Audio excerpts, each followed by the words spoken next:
Terrace for the Bio Video Daily Show. And I'm here with Dave Hill, who's a principal scientist at Dana-Farber in systems biology. So Dave, hello. Good morning. Good morning. And tell us a bit about how you go from regular biology, what we learn in medical school, to these more complex systems that you're working with. So the history of biology has really been one that's reductionist in nature, drilling down, trying to learn as much as you can about a single entity, understand how it functions in various contexts. And in a sense, that really is operating at a level of within the grass or within a few feet. We operate at a level in systems biology at like the 30,000-foot level because we're interested in looking at the broad scope of things. We're interested in understanding how individual components within the cell are connected to one another, and the resulting networks end up with properties that can't be predicted from just simply reductionist approaches.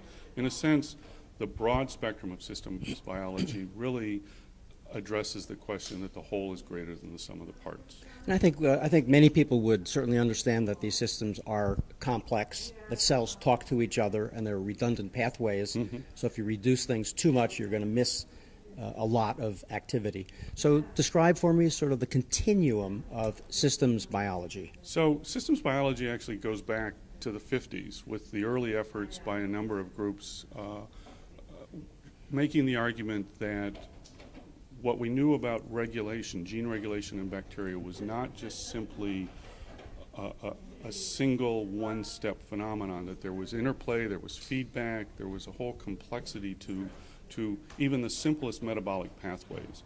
People have now taken advantage of that and are now able to take well-defined systems, write differential equations that can explain behavior and model very small systems, if you will, but learn an enormous amount of information about how a system will respond in certain contexts.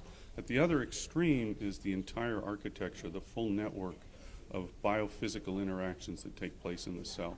We now know that non-coding RNAs perform a function in gene regulation, something we didn't appreciate many years ago. So systems biology really attempts to integrate all of that information, protein-protein interactions, protein-RNA interactions, and understand from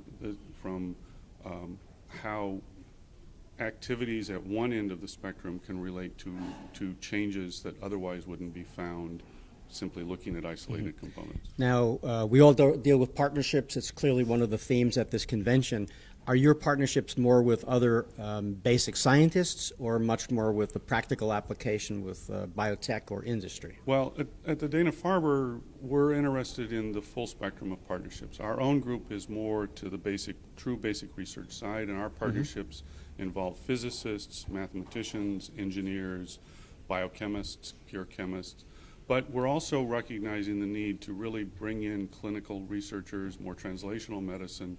And as soon as we start working with that, then we obviously want to begin partnering with other biotech companies or other drug companies who have a vested interest in better choice of drug targets and understanding the context in which they might work more efficiently. Well, Dave, thank you very much. This is Dan Terrace at the Bio International Convention.